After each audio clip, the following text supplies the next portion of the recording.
We're standing on the edge of one of the wetland areas at the Ynyshir RSPB reserve, and it's part of this very large ecosystem that runs all the way along the southern side of the Dyfi here. We've wetted up the fields mainly particularly for the breeding waders. We're talking mainly of lapwings and redshank, and you can see and hear lapwings in the background as I'm speaking now. And what we've done here, the land's been transformed. It was at one time a very productive sheep rearing area with very tightly grazed, very green looking fertilised fields. Cleared out the ditches, we've opened them up, we've raised the water level, and we've removed all the fences. And what you can see now, we have a fairly unbroken view all the way down for a couple of miles, all the way down the estuary.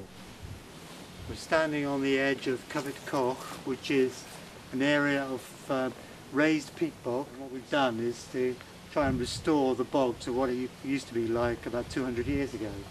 And it's been totally transformed. It used to be, up to about 10 years ago, completely covered in Scots pines and rhododendrons. It's all been cleared out. And what we're also trying to do is open it up to the general public more, where you can hear in the background chainsaws which are actually helping construct a boardwalk which links one visitor path from another. We're looking at the Welsh mountain ponies here. There's a dozen Section A pedigree Welsh mountains, and they're on loan to the RSPB from an owner who lives up in North Wales, and they're doing an excellent job, as you can see here, keeping the vegetation very short. The beauty of using these Welsh mountain ponies is they're very selective in their feeding, and they don't eat the plants that we want to become established on here, for example the heather. We're looking down upon a wetland just below the main car park here. This wetland here was created about 20 years ago. Prior to that, the area was heavily grazed by sheep, was improved land, and the whole area had been drained and reseeded in the early 1980s.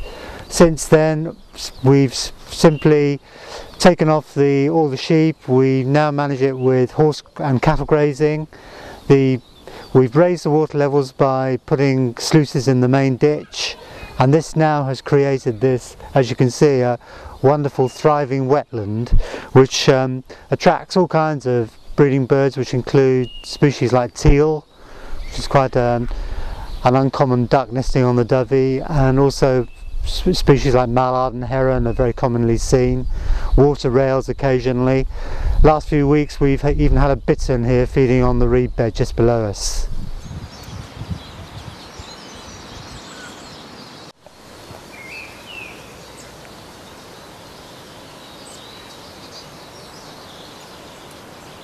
Since 1969 I've been farming here. It looked exactly like this. We reclaimed it over the 70s, and in the year 2000 we entered into an environmental scheme and to revert the land to its original state, and then set about habitat management, working alongside the RSPB. There has been difficulty with the animals as the land gets wetter, liver fluke, copper deficiency. The plus points, I guess, is it's really nice to see the return of the lapwings and all the birds that I remember when I first came here: snipe, curlew, dunlin, and it's a real picture in the spring. And I think that the biggest challenge has been the integration of the livestock onto the land that since it's been reverted back to its wetlands condition.